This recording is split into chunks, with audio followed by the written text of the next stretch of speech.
ਅਗਲੀ ਖਬਰ ਦੇ ਵੱਲ ਵਧੀਏ ਸ਼ਰਮਾ ਜੀ, ਤੇ ਆਪਾਂ ਗੱਲ ਕਰੀਏ ਇਸੇ ਤਰ੍ਹਾਂ ਇੱਕ ਹੋਰ ਅਹਿਮ ਮੁੱਦੇ ਨੂੰ ਲੈ ਕੇ, ਭਰਤਿੰਦਰ ਸਿੰਘ ਚਾਹਲ ਨੂੰ ਲੈ ਕੇ।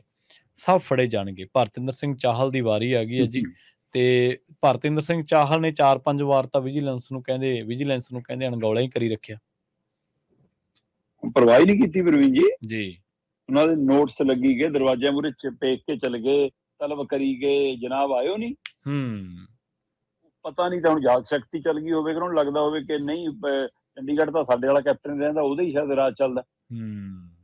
ਯਾਦ ਆਇਆ ਹੋਵੇ ਕਿ ਅਗਲਿਆਂ ਤੱਕ ਘੱਗਰ ਨਹੀਂ ਟੱਪਣ ਦਿੱਤੀ ਇਸ ਵਾਰ ਜੀ। ਕੈਪਟਨ ਤਾਂ ਕਹਿੰਦਾ ਸੀ ਨਾ ਕਿ ਪੰਜਾਬੀ ਬੋਲ ਕੇ ਘੱਗਰ ਨਹੀਂ ਟੱਪ ਹੁੰਦੀ, ਸੋ ਇਸ ਲਈ ਫਿਰ ਪੰਜਾਬੀ 'ਚ ਵੋਟਾਂ ਮੰਗੀਆਂ ਸੀ। ਪੰਜਾਬ ਵਾਲੇ ਕਹਿੰਦੇ ਨਹੀਂ, ਘਰੇ ਬੈਠ ਅੰਗਰੇਜ਼ੀ 'ਚ ਮੰਗ ਤਾਂ ਪਾਸ ਕਰਾਂਗੇ ਜੀ। ਸੋ ਇਸ ਲਈ ਉਹ ਮੈਨੂੰ ਲੱਗਦਾ ਇਸੇ ਭੁਲੇਖੇ 'ਚ ਅਜੇ ਤੱਕ ਭਰਤਿੰਦਰ ਚਾਹਲ। ਦੂਜੀ ਗੱਲ ਇਹ ਹੈ ਕਿ ਜਿਹੜੇ ਹਵਾਲੇ ਨਾਲ ਭਰਤਿੰਦਰ ਚਾਹਲ ਤੇ ਪਰਚਾ ਹੋਇਆ, ਉਹਦੇ ਹਿਸਾਬ ਨਾਲ ਤਾਂ ਲੱਗਦਾ ਕਿ ਕੜਿੱਕੀ 'ਚ ਫਸ ਗਿਆ, ਜਾਨ ਛੁੱਟਣੀ ਨਹੀਂ। ਕਹਿੰਦੇ ਜੀ ਭਰਤਿੰਦਰ ਚਾਹਲ ਦੇ ਉੱਤੇ ਆਮਦਨ ਤੋਂ ਵੱਧ ਸਰੋਤਾਂ ਦੇ ਹਵਾਲੇ ਨਾਲ ਖਰਚ ਦਾ ਇਹ ਸਾਰੇ ਦਾ ਪਰਚਾ ਹੋਇਆ। ਠੀਕ ਹੈ, ਜ਼ਮੀਨ ਜਾਇਦਾਦਾਂ ਦਾ ਵੇਰਵਾ ਸਾਹਮਣੇ ਆ ਰਿਹਾ ਕਿ ਜ਼ਮੀਨ ਜਾਇਦਾਦਾਂ ਖਾਸੀਆਂ ਬਣਾ ਲੀਆਂ ਜਨਾਬ ਨੇ, ਹਨਾ। ਇਹਦੇ ਵਿੱਚ ਬਕਾਇਦਾ ਜਿਵੇਂ ਕਿਹਾ ਜਾ ਰਿਹਾ ਕਿ 24 ਕਰੋੜ ਦਾ ਸਿੱਧਾ ਹਿਸਾਬ ਕਿਤਾਬ ਨਹੀਂ ਮਿਲ ਰਿਹਾ ਪ੍ਰਵੀਨ। ਆਮਦਨ ਕਮਾਈ ਹੈ ਜਨਾਬ ਨੇ ਕਹਿੰਦੇ 7 ਕਰੋੜ 85 ਲੱਖ ਜੀ। ਖਰਚ ਹੈਗਾ ਜੀ 31 ਕਰੋੜ 79 ਲੱਖ। ਸੋ ਆ 24 ਕਰੋੜ ਕਿੱਥੋਂ ਆਇਆ, ਕਹਿੰਦੇ ਇਹਦਾ ਹਿਸਾਬ ਕਿਤਾਬ ਨਹੀਂ, ਕਿਤੇ 7 ਕਰੋੜ ਤੇ ਕਿਤੇ 31 ਕਰੋੜ, ਹੈ ਨਾ।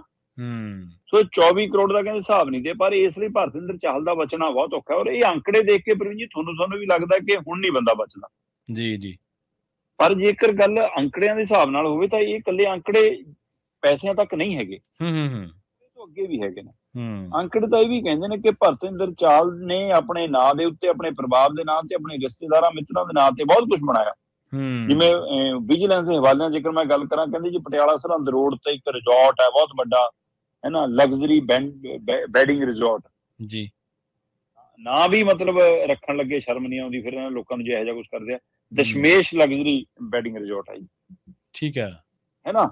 ਤੇ ਨਾ ਗੁਰੂਆਂ ਦੇ ਨਾਂ ਤੇ ਰੱਖਣੇ, ਬਾਬਿਆਂ ਦੇ ਨਾਂ ਤੇ ਰੱਖਣੇ ਤੇ ਹੈ ਨਾ ਕਰਨੇ ਇਹੋ ਜਿਹੇ ਕੰਮ ਹੈ, ਫਿਰ ਤਾਂ ਇਹ ਸ਼ਰਮਸਾਰ ਵਾਲੀਆਂ ਗੱਲਾਂ।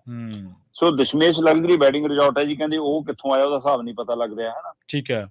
ਜੇਲ੍ਹ ਪਟਿਆਲੇ ਦੀ ਜੇਲ੍ਹ ਰੋਡ ਤੇ ਕਹਿੰਦੇ ਜੀ ਹੈ ਨਾ ਇੱਕ ਬੜੀ 5 ਮੰਜ਼ਿਲਾ ਕਮਰਸ਼ੀਅਲ ਇਮਾਰਤ ਲਈ ਵੀ ਹੈ ਜੀ, ਬੜੀ ਚਰਚਾ 'ਚ ਹੈ ਨਾ।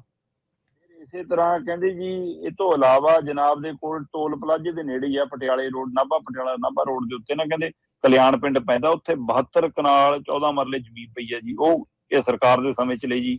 ਠੀਕ ਹੈ। ਫਿਰ ਫਤਿਹਗੜ੍ਹ ਸਾਹਿਬ ਜ਼ਿਲ੍ਹੇ ਦੇ ਵਿੱਚ 2-3 ਪਿੰਡਾਂ 'ਚ ਖਾਸੇ ਏਕੜ ਜ਼ਮੀਨ ਹੈ ਜੀ ਕਹਿੰਦੇ। ਸੋ ਹੁਣ ਇਹ ਭਰਤਿੰਦਰ ਚਾਹਲ ਕੈਪਟਨ ਅਮਰਿੰਦਰ ਦੇ ਮੀਡੀਆ ਸਲਾਹਕਾਰ ਵੀ ਰਹੇ ਨੇ, ਹੈ ਨਾ, ਲੋਕ ਸੰਪਰਕ ਵਿਭਾਗ ਦੇ ਜੁਆਇੰਟ ਡਾਇਰੈਕਟਰ ਵੀ ਰਹੇ ਨੇ, ਅਮਰਿੰਦਰ ਸਿੰਘ ਦੇ ਖਾਸਮ ਖਾਸ ਰਹੇ ਨੇ। ਤੇ ਪਹਿਲੀ ਸਰਕਾਰ 'ਚ ਤਾਂ ਕਹਿੰਦੇ ਚੰਬਦੀਆਂ ਚੱਲੀਆਂ ਸੀ ਬਹੁਤ, ਹੈ ਨਾ। ਤੇ ਪਿਛਲੀ ਸਰਕਾਰ 'ਚ ਪਰਦੇ ਦੇ ਓਹਲੇ ਤੋਂ ਕੰਮ ਕੀਤਾ, ਸਾਹਮਣੇ ਤੋਂ ਨਹੀਂ ਕੀਤਾ। ਪਰ ਜਿੰਨਾ ਕੁਛ ਇਹ ਗਣਾਇਆ ਜਾ ਰਿਹਾ ਪ੍ਰਵੀਨ ਜੀ ਕਿ ਮਤਲਬ ਕਿ 24 ਕਰੋੜ ਜਾਂ ਪਲਾਟ ਜਾਂ ਕਮਰਸ਼ੀਅਲ ਜਾਂ ਕੋਠੀਆਂ ਜਾਂ ਜ਼ਮੀਨਾਂ, ਇਹ ਦਸਤਾਵੇਜ਼ਾਂ ਨਾਲ ਲੱਗਦਾ ਕਿ ਲੈ ਵੀ ਬੰਦਾ ਬਚਦਾ ਨਹੀਂ। ਦਸਤਾਵੇਜ਼ ਓਪੀ ਸੋਨੀ ਦੇ ਵੀ ਗਣਾਏ ਨੇ ਇਹਨਾਂ ਨੇ, ਗਣਾਏ ਨੇ, ਬਿਲਕੁਲ ਗਣਾਏ ਨੇ। ਦਸਤਾਵੇਜ਼ ਕੈਪਟਨ ਅਮਰਿੰਦਰ ਸਿੰਘ ਨੇ ਪ੍ਰਕਾਸ਼ ਸਿੰਘ ਬਾਦਲਾਂ ਦੇ ਵੀ ਗਣਾਏ ਸੀ ਜੀ, ਸੈਂਕੜਿਆਂ ਸੀ। ਤੇ ਮੁੱਕਰਨ ਲੱਗਿਆ 1 2 3 4 ਨਹੀਂ, ਸੈਂਕੜੇ ਹੀ ਮੁੱਕਰ ਗਏ, ਸਾਰੇ ਹੀ ਮੁੱਕਰ ਗਏ। ਜਿਹੜਾ ਫੜ ਕੇ ਲਿਆਇਆ ਸੀ, ਜਿਹਨੇ ਪੇਸ਼ ਕੀਤਾ ਸੀ, ਉਹ ਗਵਾਹ ਤੱਕ, ਉਹ ਤੱਕ ਪੁਲਿਸ ਵਾਲੇ ਅਧਿਕਾਰੀ ਮੁੱਕਰ ਗਏ ਜੀ। ਅੰਕੜੇ ਇਹਨਾਂ ਨੂੰ ਕੀ ਡਰਾਉਂਦੇ ਹੋਣਗੇ ਪ੍ਰਵੀਨ ਜੀ? ਕੀ ਇਹ ਲੋਕ ਡਰਨ ਵਾਲੇ ਹੈਗੇ ਜੀ? ਕੀ ਇਹ ਚਮੜੀ ਦੇ ਉੱਤੇ ਅਸਰ ਹੈਗਾ ਜੀ? ਕੀ ਇਹਨਾਂ ਦੇ ਡਿਕਸ਼ਨਰੀ ਦੇ ਵਿੱਚ ਬਸ਼ਰਮੀ ਸ਼ਬਦ ਹੈਗਾ? ਇਸ ਲਈ ਮੈਨੂੰ ਨਹੀਂ ਲੱਗਦਾ ਇਹ ਮਾਮਲਾ ਵਿਜੀਲੈਂਸ, ਉਹੀ ਵਿਜੀਲੈਂਸ ਚੰਨੀ ਦੇ ਸਮੇਂ ਸੀ, ਉਹੀ ਵਿਜੀਲੈਂਸ ਕੈਪਟਨ ਦੇ ਸਮੇਂ ਸੀ, ਉਹੀ ਵਿਜੀਲੈਂਸ ਬਾਦਲਾਂ ਦੇ ਸਮੇਂ ਰਹੀ ਹੈ। ਕੁਝ ਅਫਸਰ ਰਿਟਾਇਰ ਹੋ ਗਏ ਹੋਣੇ, ਕੁਝ ਨਵੇਂ ਆ ਗਏ ਹੋਣੇ, ਕੁਝ ਉਧਰ ਚਲੇ ਗਏ ਹੋਣੇ ਪੁਲਿਸ ਦੀ, ਕੁਝ ਇੱਧਰ ਆ ਗਏ ਹੋਣੇ ਜੀ। ਉਹੀ ਸਾਰਾ ਵਰਤਾਰਾ ਤੇ ਹੁਣ ਬਸ ਆਕਾ ਬਦਲੇ ਨੇ ਤੇ ਆਕਾ ਨੇ ਜਿਹੜਾ ਹੁਕਮ ਦਿੱਤਾ ਉਹ ਕਰਤਾ। ਇਹ ਸਾਰਾ ਕੁਝ ਤਣ ਪੱਤਣ ਲੱਗੂਗਾ, ਇਹਨਾਂ ਦੀਆਂ ਜਾਇਦਾਦਾਂ ਕੁਰਕ ਕਰਕੇ ਪੰਜਾਬ ਦੇ ਖਜ਼ਾਨੇ 'ਚ ਪੈਸਾ ਆਊਗਾ ਜੀ।